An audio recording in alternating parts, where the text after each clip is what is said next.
So first year chemistry new book chapter number 2 में atomic structure में last time हमने discuss किया था बोहर्स एटॉमिक मॉडल को, और आज हम बोहर्स एटॉमिक मॉडल के जो डेरिवेशन है रेडियस ऑफ हाइड्रोजन एटम की वो डिस्कस करने जा रहे हैं। तो इस डेरिवेशन का नाम है रेडियस ऑफ हाइड्रोजन एटम। ठीक है, तो ये बोहर्स डेरिवेशन है, तो काफ़ी सारी डेरिवेशन इसके अंदर हम करेंगे हम, जिसमें से फर्स्ट डेरिवेशन आज हम करने वाले हैं जिसका नाम है रेडियस ऑफ हाइड्रोजन एटम। इसको ड्राइव करेंगे कि हाइड्रोजन के एटम का रेडियस कितना होता है, उसके न्यूक्लियस से लेकर उसके फर्स्ट सेल तक का डिस्टेंस कितना होता है, without using any scale, without using any measuring instrument, just formulas की मदद से हमें ड्राइव करना है कि हाइड्रोजन के फर्स्ट ऑर्बिट का रेडियस कितना होता है। और इसको किसने बताया था भाई? जैसे कल मैंने बताया था, नील्स बोहर साइंटिस्ट के बारे में डिटेल दी थी, नील्स बोहर ने उसको बताया था। और ये असल में एक हमारे पास एक डेरिवेशन है जो यहाँ पर हम डिस्कस करने जा रहे हैं। तो सबसे पहले एक डायग्राम यहाँ पर हम देख लेते हैं, और ये डायग्राम में असल में मैंने हाइड्रोजन के एक एटम को बनाया है और उसकी डिफरेंट डिटेल्स मैंने लिखी हैं। तो ये हाइड्रोजन का एक एटम है, आपको पता है सेंटर में न्यूक्लियस है, न्यूक्लियस के अंदर एक प्रोटॉन है और अराउंड बाहर की ऑर्बिट है, सर्कुलर ऑर्बिट। इस ऑर्बिट में एक इलेक्ट्रॉन जो है वो मूव कर रहा है। ठीक है, ये फर्स्ट शेल है, एक ही शेल होता है हाइड्रोजन के अंदर, उसमें एक इलेक्ट्रॉन मूव कर रहा है, घूम रहा है। ठीक है, जो न्यूक्लियस है उस पर पॉजिटिव चार्ज है और न्यूक्लियस से लेकर फर्स्ट सेल तक का डिस्टेंस ये हमारे पास स्मॉल आर है। इसमें स्मॉल आर को हम कह सकते हैं this is the radius of hydrogen atom, radius of hydrogen atom. और ये जो सेंटर है इसमें जो प्रोटॉन एक मौजूद है। ठीक है, अच्छा याद रखिएगा कि ये डेरिवेशन सिर्फ हाइड्रोजन के लिए नहीं है, ये डेरिवेशन हम हर उस एटम में लगा सकते हैं जिसके लास्ट सेल में एक इलेक्ट्रॉन है। ठीक है, तो ये सिर्फ हाइड्रोजन के लिए नहीं है बल्कि जिस भी एटम के पास सिर्फ एक इलेक्ट्रॉन है। ठीक है, तो one electron in any atom, किसी भी एटम में अगर एक इलेक्ट्रॉन है तो उसमें हम ये डेरिवेशन यूज़ कर सकते हैं। जैसे लिथियम पॉजिटिव आयन की बात करें, Li+ की बात करें, तो उसमें भी हमारे पास एक इलेक्ट्रॉन होगा, तो उसके लिए भी ये अप्लाई हो सकता है लिथियम पॉजिटिव के लिए। हाइड्रोजन पे भी हो सकता है क्योंकि उसके पास भी एक ही इलेक्ट्रॉन होता है। तो वो एक इलेक्ट्रॉन यहाँ पर आपको दिख सकता है। अच्छा, न्यूक्लियस में अच्छा इलेक्ट्रॉन ये रहा, इलेक्ट्रॉन का चार्ज E है, स्मॉल e, इसकी वैल्यू होती है 1.6 × 10⁻⁻19 कूलम, और इसका मास है स्मॉल m। स्मॉल m हमारे पास इसकी वैल्यू 9.11 × 10⁻31 kg। और ये मूव कर रहा है, रिवॉल्व कर रहा है, रोटेट कर रहा है। अब आपको पता है जब कोई बॉडी सर्कुलर पाथ में रिवॉल्व करती है, आपने फिजिक्स में पढ़ा होगा चैप्टर 4 में, मोशन इन टू डायमेंशंस के अंदर, जबकि बॉडी सर्कुलर पाथ में मूव करती है तो दो तरह के वेलोसिटी उसकी आती है।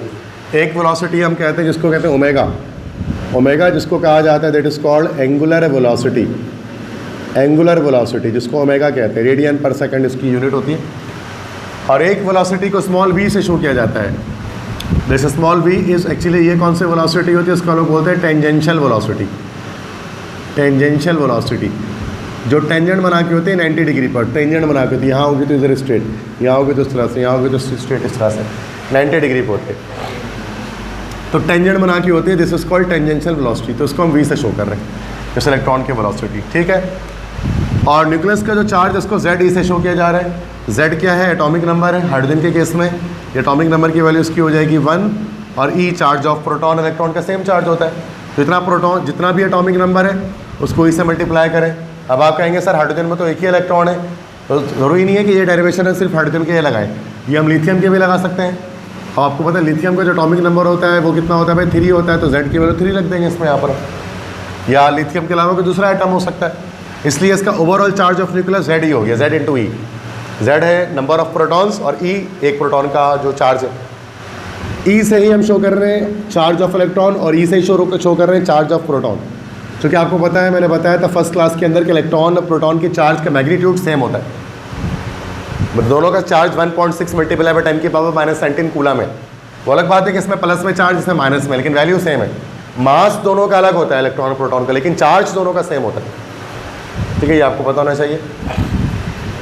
अब क्या है कि ये तो मैंने डायग्राम इसमें बना दिया। अब चूँकि इलेक्ट्रॉन मूव कर रहा है सर्कुलर डायरेक्शन में, जो कोई भी बॉडी सर्कुलर डायरेक्शन में उस वक्त मूव करती है जब उसका सेंट्रीपिटल फोर्स और उसका सेंट्रीफ्यूगल फोर्स दोनों बराबर होता है। जब तक ये दोनों बराबर नहीं होगा कोई बॉडी सर्कुलर पाथ में ट्रैवल नहीं कर सकती।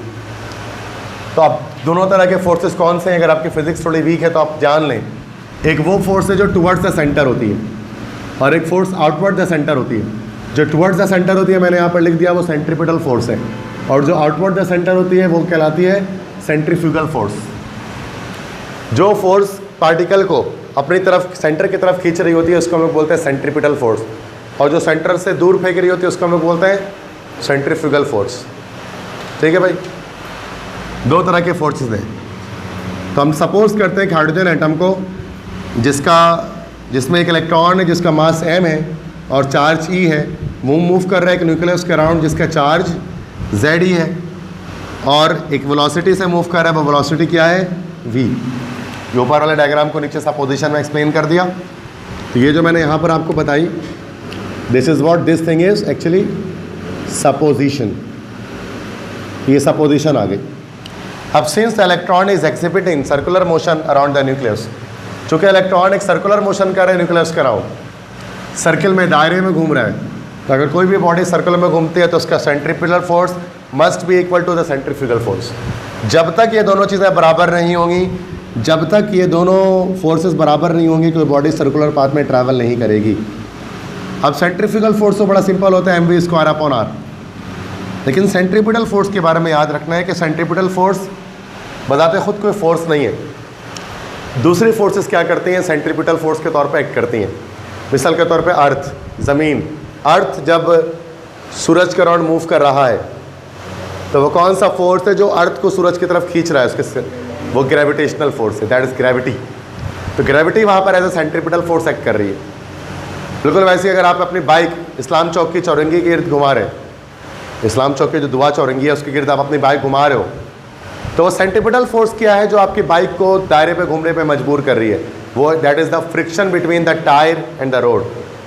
रोड और टायर के बीच के जो फ्रिक्शनल फोर्स है ना, वो आपको नेसेसरी सेंट्रीपिटल फोर्स प्रोवाइड कर रहा है, तभी बाइक घूम रही है। अगर फ्रिक्शन ना हो कभी भी आप दायरे में नहीं घुमा सकते अपने बाइक को, बाइक सीधी निकल जाएगी, स्लिप कर जाएगी। ऐसे ही होगा ना भाई। हम टर्न जो कर रहे थे ना बाइक के, टर्न होते ही फ्रिक्शन की वजह से, अगर फ्रिक्शन ना हो तो टर्निंग पॉसिबल ही नहीं है, सर्कुलर मोशन पॉसिबल ही नहीं है। सिंपल समझ में आ रही बात। इस वजह से टायर पे जो निशानात बनाए जाते हैं फ्रिक्शन के लिए ना, जो डिज़ाइन उसमें बनी होती है, और तो इस चीज़ के लिए तो सेंट्रीपिटल। अब ये एटम के केस में सेंट्रीपिटल फोर्स कहाँ से आ रहा है, पॉजिटिव और नेगेटिव चार्ज की इलेक्ट्रोसिटी के अट्रैक्शन से आ रहा है। ये प्लस चार्ज माइनस चार्ज को अपनी तरफ खींच रहा है, इसकी वजह से ये दायरे में मूव कर रहा है। ठीक है बच्चों, तो centripetal force in case of electron, in case of atom, ये इलेक्ट्रोस्टैटिक फोर्स के ज़रिए आ रहा है। ठीक है, हम इसको और हटा के यहाँ पर लिख देते हैं कि in case of atom the centripetal force is provided by electrostatic attraction between electron and a proton, या न्यूक्लियस, इलेक्ट्रॉन एंड न्यूक्लियस के इलेक्ट्रॉन एंड न्यूक्लियस। ठीक है भाई, बात वही, अभी चेंज नहीं करें, बाद में चेंज कर लीजिएगा। तो इलेक्ट्रोस्टैटिक फोर्स बराबर हो गया सेंट्रीफ्यूगल फोर्स के, कॉन्सेप्ट तो ये बन गया। क्योंकि सेंट्रीपिटल फोर्स इलेक्ट्रोस्टैटिक फोर्स के थ्रू आ रहा है, ये बात मैंने यहाँ पर एक्सप्लेन कर दी डिटेल में। इलेक्ट्रोस्टैटिक फोर्स को Fe लिख सकते हैं और सेंट्रीफ्यूगल फोर्स को Fc लिख सकते हैं। ठीक है, और अब यहाँ पर इसको हमने इक्वेशन 1 बना दिया, फर्स्ट इक्वेशन। अब कितना फोर्स है इलेक्ट्रोस्टैटिक फोर्स इस न्यूक्लियस और इस इलेक्ट्रॉन के बीच में, ये हम किस लॉ से बता सकते हैं बच्चों, कूलम्स लॉ से। मैट्रिक में आपने एक लॉ पढ़ा होगा, Coulomb's law.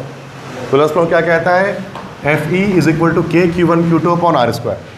K is Coulomb's constant और Q1 charge 1 Q2 charge 2 upon R²। ठीक है ना भाई, सिंपल सी बात है कि अगर दो चार्जेस है, प्लस चार्ज माइनस चार्ज, इनके बीच का डिस्टेंस, तो ये Q1 है, ये Q2 है, और इनके बीच का डिस्टेंस R है, तो Q1 Q2 अपॉन R² से हम बता सकते हैं इन दोनों चार्जेस के बीच में क्या फोर्स अप्लाई हो रहा है। ठीक है बच्चों, तो K Q1 Q2 upon R², K तो कूलम्स कांस्टेंट, आगे मैं एक्सप्लेन कर दूंगा क्या है ये। Q1 चार्ज 1, मान लो कि उसके ये Q1 हमारे पास जो है वो एक पॉजिटिव चार्ज है, पॉजिटिव चार्ज हमारा न्यूक्लियस है, ये है ना भाई, न्यूक्लियस है, और Q2 हमारे पास के इलेक्ट्रॉन। तो चार्ज ऑफ न्यूक्लियस Q1 हो गया और चार्ज ऑफ इलेक्ट्रॉन Q2 हो गया। तो चार्ज ऑफ न्यूक्लियस कितना था ZE लिख दिया, और चार्ज ऑफ इलेक्ट्रॉन कितना था E सिर्फ, तो E लिख दिया। तो ये हो गया FE equal to KZE square upon R square, E से E मल्टीप्लाई हो गया। ये E यहाँ पर सब स्क्रिप्ट में लिखा हुआ है, ठीक है, सब स्क्रिप्ट में, okay. KZE square upon R square हो गया हमारे पास। इसको पुट कर दिया इक्वेशन 1 के अंदर। तो ये हमारा FE क्या हो गया, electrostatic force KZE square upon R square equal to, अब हमने पता है कि सेंट्रीफ्यूगल फोर्स किसके बराबर होता है FC, ये पढ़ा होगा मैट्रिक में, MV square upon R square से R कैंसिल हो गया। ये आ गया हमारे पास KZE square upon R equal to MV square, ये इक्वेशन 2 हमारे पास बन गया। ठीक है बच्चों, अब यहाँ पर देखो हमें R निकालना है, रेडियस की वैल्यू निकालनी है। We have to calculate the value of R। लेकिन मसला है कि बाकी सब पहले कूलम्ब कांस्टेंट पता है, एटॉमिक नंबर पता है, चार्ज ऑफ इलेक्ट्रॉन पता है, मास ऑफ इलेक्ट्रॉन पता है, लेकिन ये जो V है, what is this V? This V is the velocity of electron. ये हमें नहीं पता है। हमें नहीं पता है कि इलेक्ट्रॉन किस वेलोसिटी से मूव करता है around the in the orbit. तब एक ही इक्वेशन के अंदर दो चीज़ें अननोन हो गई, तो क़यामत तक आप इसकी वैल्यू नहीं निकाल सकते। मैथमेटिक्स यही कहती है, बशर्ती के अनटिल एंड अनलेस आप इस V को किसी और वेरिएबल से चेंज करते, किसी और वैल्यू से चेंज करते। हम यही करने वाले। याद करो कल मैंने पढ़ा था बोहर्स क्वांटाइजेशन, उसमें एक बात बताई थी, angular momentum of electron is equal to NH/2π। याद आ रहा है? MVR इक्वल टू NH/2π, अब यहाँ यूज़ कर रहे हैं।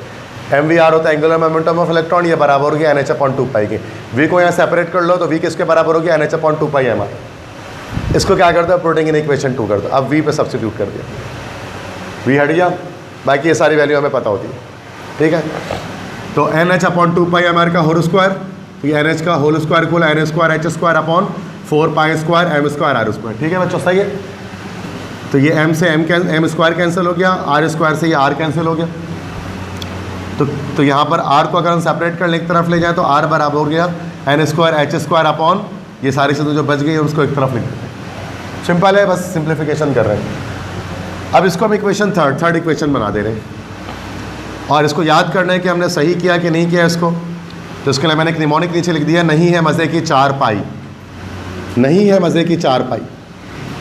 दिस इज़ नहीं है और ये मज़े की 4π। तो इस तरह से क्या मतलब याद हो जाएगा कि आपने कोई वेरिएबल छोड़ा नहीं है, सारी चीज़ें आप सही पुट करते हुए हैं, चूँकि बड़ी काफ़ी लंबी डेरिवेशन है। तो नहीं है मज़े की 4π से याद हो जाएगा ये। अच्छा, नीचे इसके बाद का काम अभी आपको नहीं करना, ये छोड़ दें अभी फिलहाल, चूँकि न्यू बुक के अंदर ये मैं डेरिवेशन अभी आपको ओल्ड बुक के अकॉर्डिंग करा रहा हूँ। न्यू बुक में डेरिवेशन को थोड़ा चेंज किया गया, जो अभी इस साल जो बुक आई आपके पास, तो वो चेंज कैसे हो रही है मैं भी बता देता हूँ आपको। यहाँ तक अभी हम लिख कर छोड़ रहे हैं। अब इधर पर तमाम चीज़ों के वैल्यूज़ पुट कर देंगे अगर हम, तो हमें पता लग जाएगा कि रेडियस की वैल्यू क्या है, आर की वैल्यू क्या है, एन क्या है, एक एक करके सारे वेरिएबल्स यहाँ पर हम लिख लेते हैं। एन क्या है? Number of shell. अब हाइड्रोजन के केस में आपको पता है 1 होगा, ठीक है, एन इक्वल टू 1 फॉर, आगे लिख देते हैं हाइड्रोजन, ताकि आप घर पे जाएँ तो आपको याद हो जाए, फॉर हाइड्रोजन। एच क्या है बच्चों? प्लांक्स कॉन्स्टेंट, ये तो फिक्स है, 6.625 × 10⁻³ जूल सेकेंड। एम क्या होता है? Mass of electron, this is 9.11 multiply by 10⁻³ kg। Z के एटॉमिक नंबर, हाइड्रोजन के लिए 1 हो जाएगा। लिथियम अगर आप लेंगे तो उसके लिए आपको 3 लगाना पड़ेगा, मतलब मर्जी आप चेंज भी कर सकते हैं। हम चूँकि हाइड्रोजन के रेडियस निकाल लें डेरिवेशन के अंदर, तो हमने 1 रख दिया। ई क्या हमारे पास है बच्चों? ई हमारे पास this is E is charge of electron. Charge electron या प्रोटॉन का कितना होता है? 1.6 × 10⁻⁻19 कूलम। पाई की वैल्यू क्या होती है? 3.142। के क्या है? कूलम्स कांस्टेंट, ये समझने की बात है। के है कूलम्स कांस्टेंट, अगर आपने याद किया होगा तो 9 × 10⁻9 इसकी वैल्यू होती है। यूनिट निकाले, यूनिट यहाँ से निकल सकती है। के को अलग कर लो तो FR square upon Q1 Q2 हो गया, ये हो गया न्यूटन, ये हो गया metre square upon Q, charge की यूनिट से कूलम, तो कूलम स्क्वायर। तो यूनिट हमारे पास इसकी निकल जाएगी 9 × 10⁹ न्यूटन मीटर स्क्वायर पर कूलम स्क्वायर। इसको एक और तरह से भी लिख सकते हैं बच्चों, यूनिट को इसकी। न्यूटन मीटर आपको पता है जूल होता है, हम उसको क्या ऐसे लिख सकते हैं? जूल मीटर पर कूलम स्क्वायर। क्या समझे?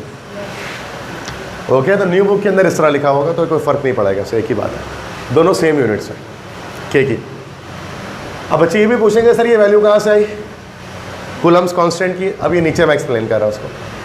के किसके बराबर होता है? के बराबर होता है 1/4 पाई एप्सिलॉन नॉट के। ये जो है ना, ये इस तरह से जो मैंने बनाया है, आपको पता है ग्रीक अल्फ़ाबेट है एप्सिलॉन, या एप्सिलॉन कहते हैं उसको, सुना होगा आपने। एप्सिलॉन नॉट, एप्सिलॉन नॉट क्या है? This is vacuum permittivity constant, vacuum permittivity concept, या इसको परमिटिविटी ऑफ फ्री स्पेस भी कहा जाता है। मतलब अगर दो चार्जेस हैं फ्री स्पेस के अंदर, तो दो चार्जेस के बीच में क्या फोर्स अप्लाई हो रहा है, कितना परमिट कर रहा है कि आपस में एक दूसरे को वो अट्रैक्ट कर सके, इसको हम कहते हैं वैक्यूम परमिटिविटी कॉन्सेप्ट। ये वैक्यूम के लिए, प्लास्टिक के लिए अलग होता है, ग्लास के लिए अलग होता है, रबर के लिए अलग होता है, हर चीज़ के लिए अलग होता है। फिजिक्स में आप पढ़ेंगे इसको डिटेल में। तो ये वैक्यूम परमिटिविटी कॉन्सेप्ट होता है ई नॉट या एप्सिलॉन नॉट। इसकी एक कॉन्स्टेंट वैल्यू होती है, इस वैक्यूम परमिटिविटी कॉन्सेप्ट की वैल्यू होती है, दिस इज 8.85 इंटू 10⁻⁻12 यूनिट। इसका रिवर्स कर देंगे, जो कि आपको पता है एप्सिलॉन नॉट और के, यूनिट रिवर्स हो जाएगी तो कूलम स्क्वायर पर जूल इंटू मीटर। अब जब आप ये सारी वैल्यूज़ के साथ पुट करोगे ना, 1/4 पाई और एप्सिलॉन नॉट की वैल्यू को पुट करोगे तो आपके पास 9 इंटू 10⁻9 आ जाएगा, जिसको मैंने डायरेक्टली यहाँ पर लिख दिया था। तो न्यू बुक में क्या किया गया, इस के को खोल दिया गया है, वरना इससे पहले पुराने बुक के अंदर के को हम नहीं ओपन अप किया करते थे, क्योंकि ओल्ड बुक के अंदर तो के होता ही नहीं था, वो बुक की गलती थी। तो अब हमने इसको के को जब ओपन कर दिया तो 1/4 पाई एप्सिलॉन नॉट आ गया। अब यही चीज़ मैंने यहाँ पर किया, आ जाओ वापस। अब के आपको पता है के बराबर किसके, 1/4 पाई एप्सिलॉन नॉट के। जब पुट करेंगे तो 4 पाई एप्सिलॉन नॉट ऊपर आ जाएगा। अब ये 4 पाई से, या 4 से 4 कैंसिल हो गया, और ये पाई से स्क्वायर कैंसिल हो गया, तो क्या बच गया, n square h square epsilon not upon mz square pi बच गया। तो ये भी आ गया। तो न्यू बुक के अंदर बच्चों पता है क्या है कि यहाँ से इक्वेशन ये वाली बनाई गई, इसको ड्राइव किया गया। पुरानी बुक में हम यहाँ भी ड्राइव करके छोड़ दिया करते थे। और क्यों किया गया है? चूँकि आप के को ओपन अप कर दिया गया कि के असल में 1/4 पाई एप्सिलॉन नॉट के बराबर है, जो मतलब थोड़ा और डिटेल कर दिया गया, डिस्क्राइब कर दिया गया है, एक्सपेंड कर दिया गया थोड़ा सा, वरना पहले नहीं होता था इतना। ठीक है, तो वो फ़र्क नहीं पड़ता, बात वही है, सही है, कोई ज़्यादा फ़र्क नहीं पड़ रहा है, 1% चेंजिंग आ रही है, बहुत बड़ी फ़र्क नहीं आ रहा। अब ये जो सारी वैल्यूज़ थी, ये सारी वैल्यू हम क्या कर देंगे, इक्वेशन नंबर जो है वो हमारी 3 है, इक्वेशन 3 बनाया था, इसमें हम पुट कर देंगे n square h square m z e square, उसके बाद k, फिर उसके बाद 4 हो गया, उसके बाद पाई स्क्वायर, सब पुट कर दिया। सारी वैल्यू जब आप पुट आउट करोगे तो आपके पास r की वैल्यू आ जाएगी 5.29 मल्टीप्लाई बाई 10⁻⁻11 मीटर। ये कैलकुलेटर से अभी आप कर लेना, कैलकुलेशन ही आ जाएगी, ठीक है, करके चेक कर लेना।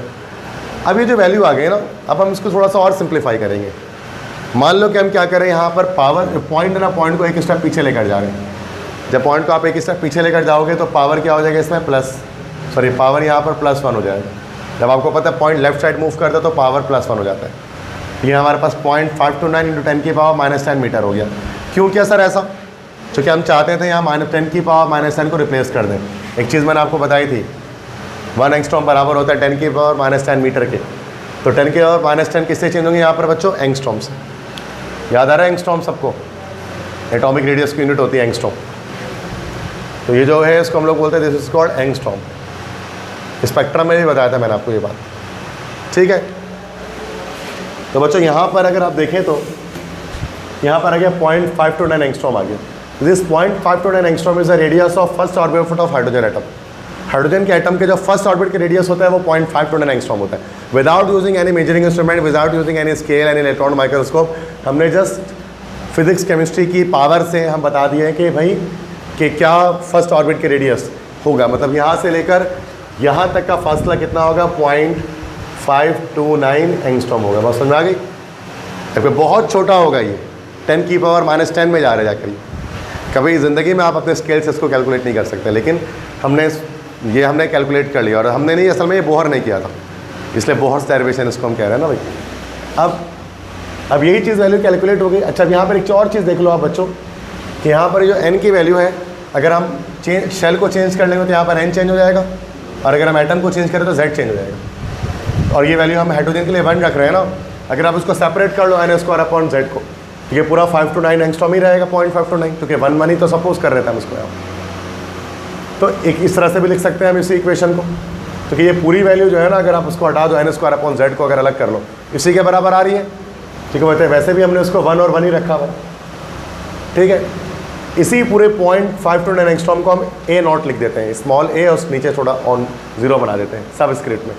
इस ए नॉट को हम लोग कहते हैं बोहर्स कांस्टेंट, बोहर्स कांस्टेंट। तो ये हमारे पास एक फॉर्मूला बन जाता है, this is the expression for finding the radius of nth orbit of any atom. ठीक है, radius of nth orbit, nth orbit के रेडियस निकालना है तो उसके लिए हम इस फॉर्मूले को इस्तेमाल करेंगे और ये हमारा न्यूमेरिकल्स में यूज़ होगा। अब एक न्यूमेरिकल आपकी बुक के अंदर है इसका, ठीक है, तो वो क्वेश्चन ये है, आप बुक में चेक कर लेना, find out the radius of fourth orbit of hydrogen. कि हाइड्रोजन के फोर्थ ऑर्बिट का रेडियस बताइए कितना होगा। फर्स्ट ऑर्बिट को तो निकाल लिया, अब आर एन हो गया ना, ये आर एन से मुराद nth ऑर्बिट के लिए आप निकाल सकते हैं, फोर्थ, फिफ्थ, सिक्स, किसी भी ऑर्बिट के लिए। तो अगर फोर्थ ऑर्बिट के लिए निकालना है तो एन की वैल्यू 4 हो गई, नंबर ऑफ शेल, और आर 4 निकालना है तो आर एन बराबर किसके होता है, n² upon Z into A not, n² से मुराद 4² अपॉन, अब जो कि हाइड्रोजन का निकालना है तो हाइड्रोजन का एटॉमिक नंबर क्या है 1, और ये ए नॉट तो कांस्टेंट है 0.529। वर्कआउट करेंगे, कैलकुलेटर से वर्कआउट करें, बताएं क्या फॉर्मूला, और एक बुक दे दें मुझे, बुक दे दें, और आप इसको कैलकुलेटर से कैलकुलेट कर लें।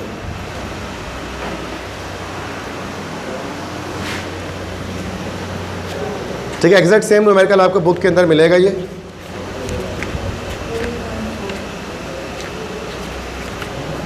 आगे वैल्यू कुछ कितनी आ रही है, 8.5 आ रही है। ओके, तो R4 हमारे पास आ गया 8.5 एंगस्ट्रॉम।